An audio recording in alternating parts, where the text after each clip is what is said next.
Newsflash, no one wants to buy your shit.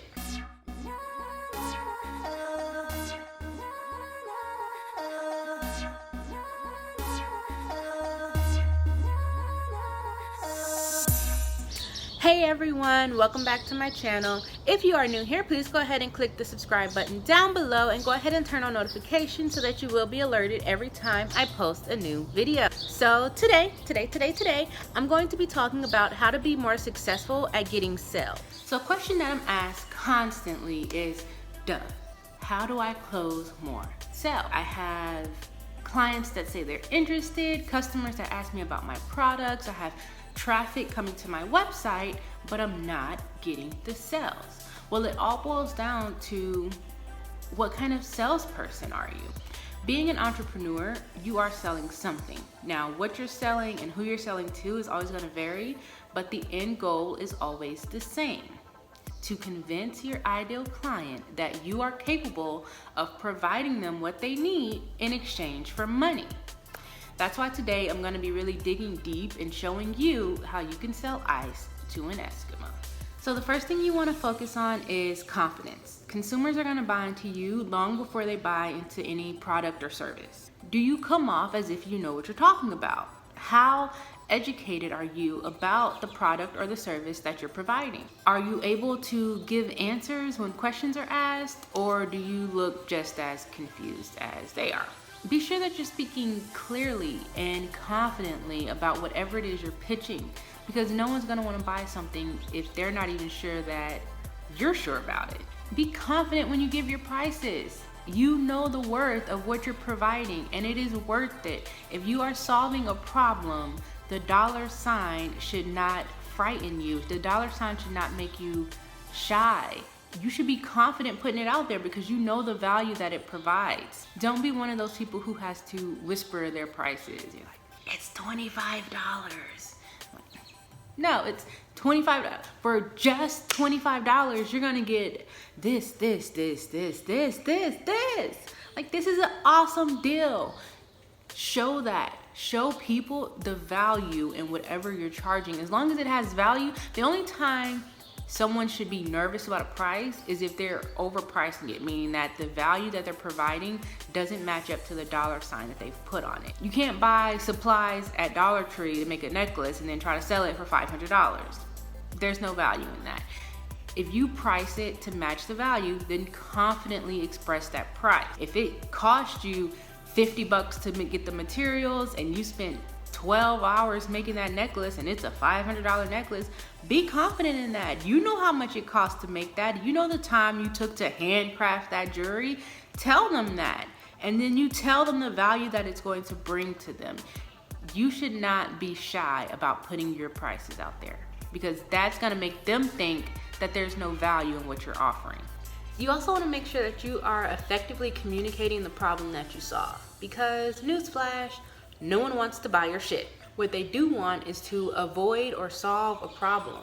So figure out the problem that they're trying to solve, which you should have determined when you determined your target audience, and communicate that. You know, if you have a skincare cream, communicate the fact that it's going to get rid of the acne, that it's going to prevent the dry skin. People tend to care more about avoiding problems than about gaining solutions.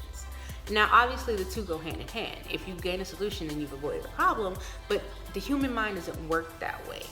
So you have to make sure that you are effectively communicating the problem that you're solving. If you sell a skincare product, instead of constantly telling your customer how much their skin is going to glow, constantly tell them about how much you're going to prevent them from having that dry skin when they leave the house, or you know, how they're not gonna have to worry about that giant pimple popping up on their face. Like, those are the things that people worry about. So tell them how you're gonna fix that problem, as opposed to saying your skin's gonna glow, you're gonna look great. Unfortunately, people they don't relate to that. They're like, I mean, yeah, that's nice, but there's lots of products that can make my skin glow, or my skin is perfectly fine right now. And it's like, no, you want to remind them of those problems that they constantly think about. Those problems when they wake up in the morning and they're looking in the mirror and they're like, oh my gosh, what is that? Then you show up and you're like, oh my gosh, what is that? Here, I can fix it. Another mind trick that works great in sales is getting your consumer to say yes as much as possible.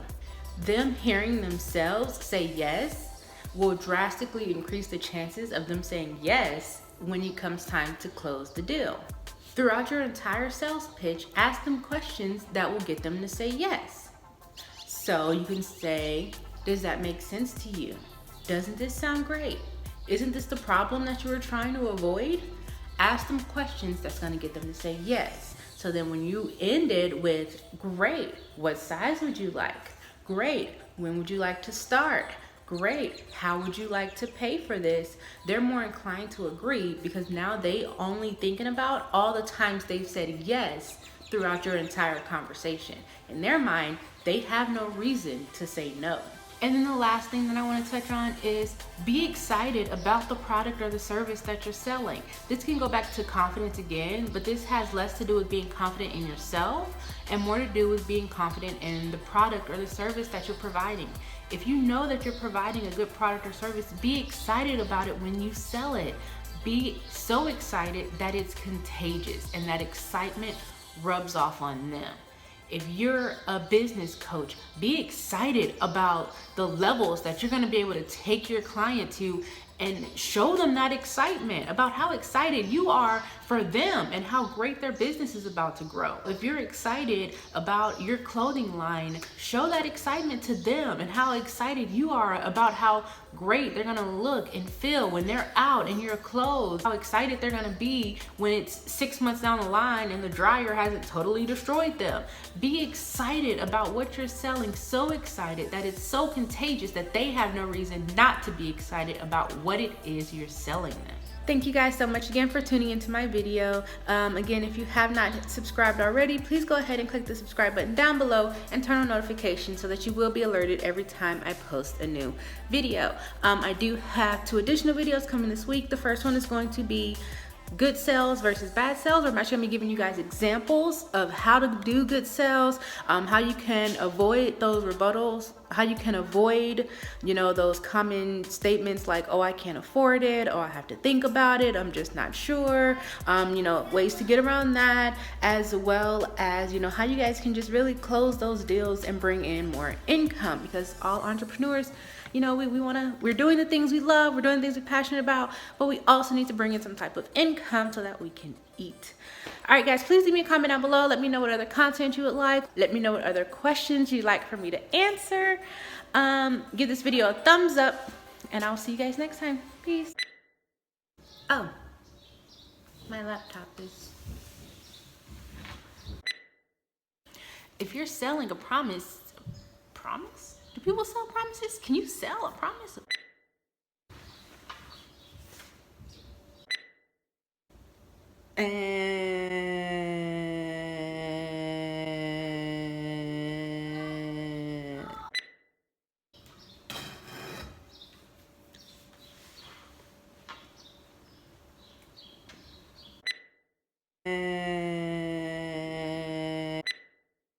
That didn't even make sense. What did I just say?